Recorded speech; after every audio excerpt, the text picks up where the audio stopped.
새 아침의 말씀입니다. 경기도 용인시 수지구 풍덕천로 수지 더사랑교회 이수환 목사입니다. 오늘은 요한복음 15장 11절을 본문으로 너의 기쁨이 내 행복이야 라는 제목으로 함께 말씀을 나누겠습니다. 요한복음 15장 11절을 제가 읽겠습니다. 내가 이것을 너희에게 이름은 내 기쁨이 너희 안에 있어 너희 기쁨을 충만하게 하려 함이라. 미국 심리학 협회 회장을 지낸 펜실베니아 대학교의 마틴 셀리그 박사는 행복을 위해서 5가지 요소를 말했습니다. 기쁨, 성취감, 건강한 인간관계, 참여, 의미 있는 삶. 이 5가지 요인 중에서 가장 먼저 거론된 것이 기쁨입니다.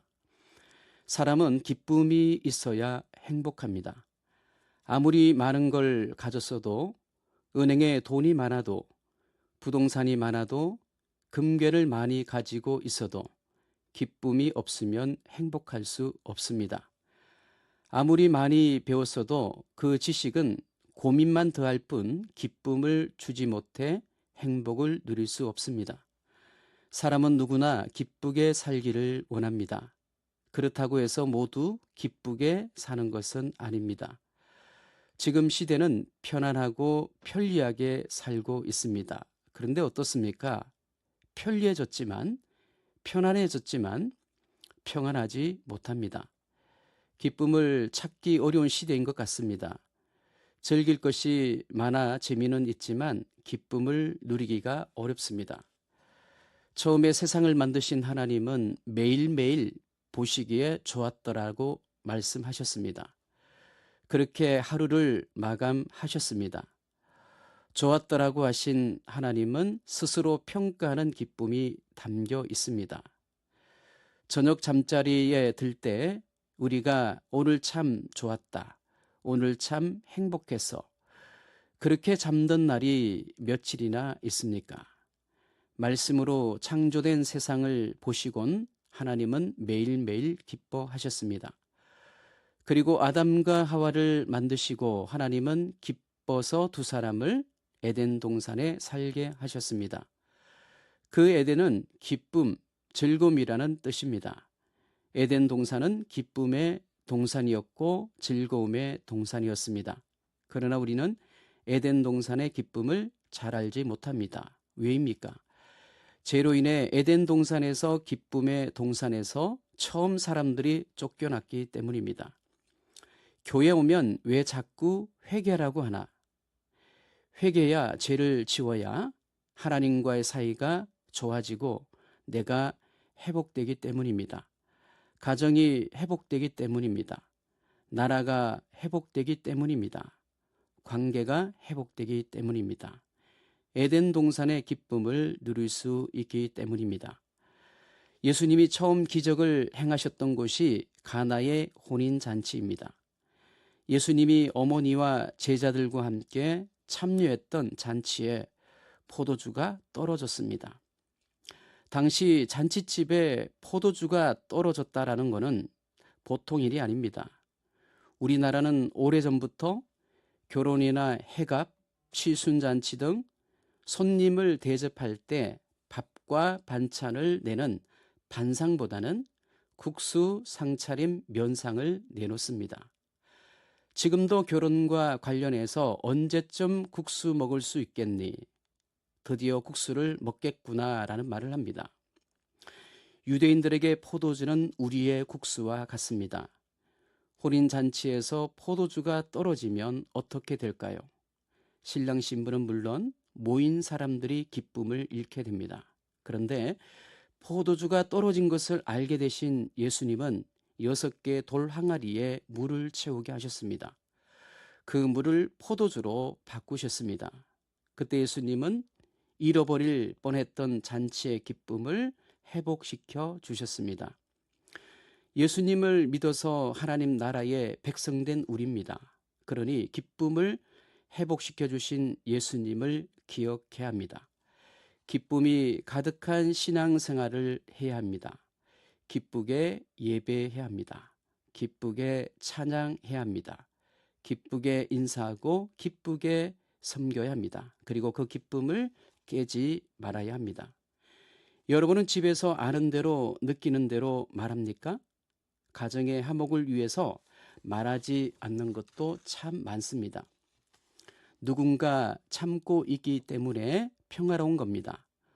오늘 평화를 깨고 기쁨을 깨는 일이 없도록 하면 어떨까요? 성경은 우리에게 가능하면 기뻐하라고 하지 않았습니다. 즐거운 일이 있을 때만 기뻐하라고 하지 않았습니다. 데살로니가 전서 5장 16절에 보면 항상 기뻐하라고 말씀합니다. 빌립보서 4장 4절에 보면 내가 다시 말하노니 기뻐하라고 말씀합니다. 그리스도인의 사명이 기쁨이고 기쁨이 하나님의 명령입니다. 예수님도 십자가의 죽음을 앞두고 제자들에게 말씀하셨습니다. 요한복음 16장 22절에 보면 내가 다시 너희를 보리니 너희 마음이 기쁠 것이요 너희 기쁨을 빼앗을 자가 없으리라 말씀합니다. 부활하신 예수님을 만나면 누구도 그 무엇도 우리의 기쁨을 빼앗지 못합니다. 요한복음 16장 24절에 보면 구하라 그리하면 받으리니 너희 기쁨이 충만하리라 말씀합니다. 하나님의 능력을 믿고 다시 사신 예수 그리스도의 이름으로 구하는 성도들마다 응답받는 기쁨을 누리게 될 것입니다. 요한복음 4장 14절에 보면 내가 주는 물을 마시는 자는 영원히 목마르지 아니하리니 내가 주는 물은 그 속에서 영생하도록 솟아나는 샘물이 되리라 말씀합니다. 하나님의 자녀에게는 기쁨이 샘솟듯 생겨난다고 말씀합니다.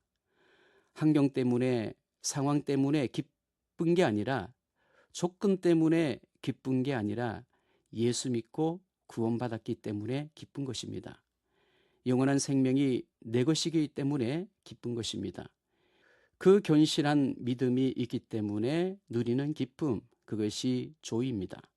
기쁨은 힘든 일, 고달픈 일을 하지 않아서 생겨나는 게 아닙니다. 몸이 피곤한데 하나님이 기뻐하시는 일에 열심을 내니까 이상하게 평안이 샘솟는 것입니다. 신경 쓸 일이 많고 고생하게 되더라도 그로 인해 예수 믿고 구원받은 한 생명을 살릴 수 있다면 기쁨이 넘치게 됩니다. 여러분, 그 기쁨을 누리며 살고 있습니까? 그 기쁨을 맛보며 살아야 하지 않을까요? 그런 기쁨을 누리며 살기를 바랍니다. 영국 빅토리아 여왕 시절의 이야기입니다. 하루는 어느 노동자의 아내가 어린 아이를 그만 잃어버렸습니다. 이 소식을 여왕이 들었습니다. 여왕은 자신도 그와 같은 큰 슬픔을 경험했기 때문에 그녀를 위로하고 싶은 마음이 들었습니다. 그러자 여왕은 아이 잃어버린 그 여인의 집에 방문해 함께 시간을 보냈다고 합니다. 여왕이 떠나자 동네 사람들이 몰려와 여왕이 뭐라고 했는지 물었다고 합니다. 그러자 그녀는 이렇게 대답을 했습니다. 아무 말도 안 하셨어요. 여왕님은 내 손을 꼭 잡고 함께 우셨습니다. 슬픔을 당하거나 마음에 큰 상처를 입은 사람은 자기를 위해 기도하고 사랑하고 친절로 격려해주는 그 사랑 때문에 새로운 용기를 얻습니다. 위로의 말, 격려의 말을 하지 않아도 손을 꼭 잡아주고 깊은 사랑과 관심을 표현하는 것만으로도 슬픔을 당한 사람에게 큰 힘과 위로를 얻습니다.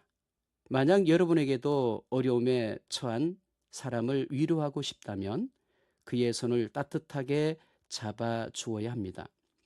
포옹해 주는 것만으로도 예수님의 사랑과 우리의 깊은 사랑을 전달할 수 있을 것입니다. 로마서 12장 15절을 보면 우리에게 즐거워하는 자들과 함께 즐거워하고 우는 자들과 함께 울라고 말씀합니다. 예수님은 긍휼히 여기시는 분이십니다. 이 말은 깊은 감정에 공감한다는 뜻입니다. 슬픈 일이 있지만 기쁨을 누리기 위해서 어떤 일을 어떻게 하느냐가 중요합니다. 하나님이 기뻐하실 일을 해보겠다고 기도하고 행동으로 끝내야 합니다. 동방 박사들이 예수님을 만나 기뻐하고 또 기뻐했던 것처럼 밤에 목자들이 천사로부터 기쁨의 소식을 들었던 것처럼 가정에서 일터에서 여러분에게 들리는 하나님의 말씀이 구원의 기쁜 소식이 되어야 합니다. 예수님 때문에 인생이 살맛나고 구원받은 감격의 기쁨이 넘쳐나고 찬송으로 고백한 인생이 되기를 바랍니다. 그런 복된 기쁨의 주인공이 되시기를 바랍니다. 애청자 여러분, 항상 어떤 상황 속에서도 하나님은 우리에게 너의 기쁨이 내 행복이야 라는 말씀을 합니다. 우리의 기쁨이 하나님의 행복이 되고 하나님의 행복이 우리의 기쁨이 되기를 축복합니다. 새 아침의 말씀, 경기도 용인시 수지구 풍덕천로 수지더사랑교회 이수환 목사였습니다.